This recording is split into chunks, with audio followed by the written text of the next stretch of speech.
প্রলোভন, যা আমাদের এই সমাজে প্রায় প্রত্যেকটা মানুষের মধ্যেই কম বেশি বর্তমান রয়েছে।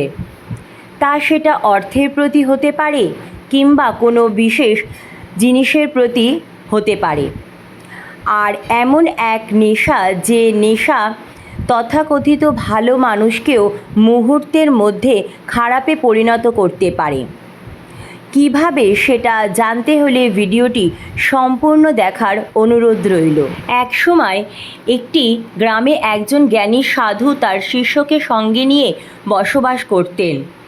যখন সেই সাধু মৃত্যুশয্যায় ছিলেন, তখন তিনি তার শিষ্যকে কানে কানে বললেন, বাছা, একটা কথা সবসময় মনে রেখো, জীবনে কখনো বিড়াল পুষবে না। শিষ্য হতবাক হয়ে গেল। কিছু জিজ্ঞাসা করার আগেই সাধু প্রয়াত হলেন। এরপর থেকে শিষ্য দিন রাত ভাবতে লাগলো, গুরুজি এমন কথা কেন বললেন? আমি কেনই বা বিড়াল পুষব? কিন্তু সে জানতো তার গুরু ছিলেন মহাজ্ঞানী এবং তার প্রতিটি কথার গভীর অর্থ থাকত। একদিন তার মনে পড়ল গুরুজি এক ঘনিষ্ঠ বন্ধুর কথা।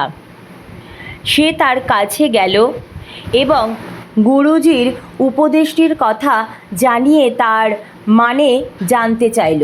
সাধু বাবা হেসে বললেন, তোমার গুরু এই একটি বাক্যের মধ্যে দিয়ে সম্পূর্ণ জীবনের সারাংশ বলে দিয়ে গেছেন। আমার গুরুও আমাকে একই উপদেশ দিয়েছিলেন, কিন্তু আমি বোকা ছিলাম। আমি তখন তার অর্থ বোঝার চেষ্টাই করিনি। ফলস্বরূপ নিজের জীবন নষ্ট করে ফেলেছি। তবে আজ আমি তোমাকে এর মানে বুঝিয়ে দিচ্ছি। ভালো করে মনোযোগ দিয়ে শোনো।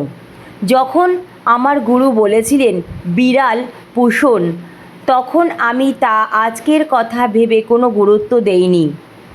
পরে আমি সংসার ত্যাগ করে সন্ন্যাস গ্রহণ করি এবং জঙ্গলে গিয়ে বসবাস শুরু করি। আমার আশ্রমের পাশে একটি গ্রাম ছিল, যেখানে আমি ভিক্ষা করতে যেতাম।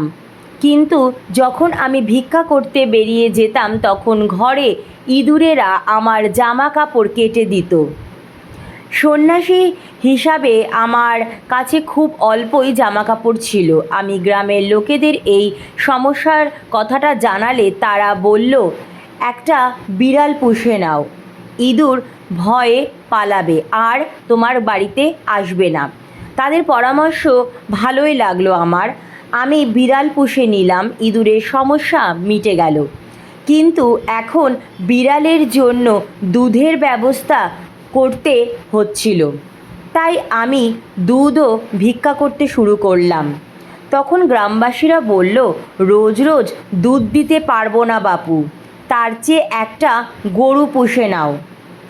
আমি তাদের কথা মানলাম, গরুও পুষলাম, দুধের সমস্যাও মিটল। কিন্তু এখন গরুকে দেখাশোনা করতে হবে, তার জন্য ঘাসের দরকার, পর্যাপ্ত পরিমাণে খাবার দরকার। আশ্রমের চারিপাশে তেমন ঘাসও ছিল না, তাই আমি ঘাসেরও ভিক্ষা করতে শুরু করলাম। এরপর গ্রামবাসীরা বলল, আমাদের গ্রামে এক বিধবা মহিলা আছেন, তিনি সাধু সন্ন্যাসীদের অনেক সম্মান করেন, তার সাহায্য চাও। তিনি তোমার আশ্রমের পাশে ঘাস ফলাবেন, আর পরিবর্তে তুমি তাকে দুবেলা খাওয়ার দিও। আমি তাতেও রাজি হয়ে গেলাম। সেই মহিলা ছিলেন পরিশ্রমী এবং সেবাপরায়ণ। তিনি ঘাস তো ফলালেনই, সঙ্গে সঙ্গে আমার খাওয়ার ব্যবস্থাও করতে লাগলেন। আমার বিড়াল আর গরুর দেখাশোনা তিনি যথার্থই করতেন। তিনি ছিলেন সুন্দরী ও যুবতী। আমি তার প্রেমে পড়লাম এবং আমরা বিয়েও করে নিলাম। 1 বছর পর আমাদের সন্তানও হলো। তখন আমি আর সন্ন্যাসী রইলাম না। লোকেরা আমাকে ভণ্ড বলে ডাকতে লাগলো, ভিক্ষা দেওয়া বন্ধ করে দিল।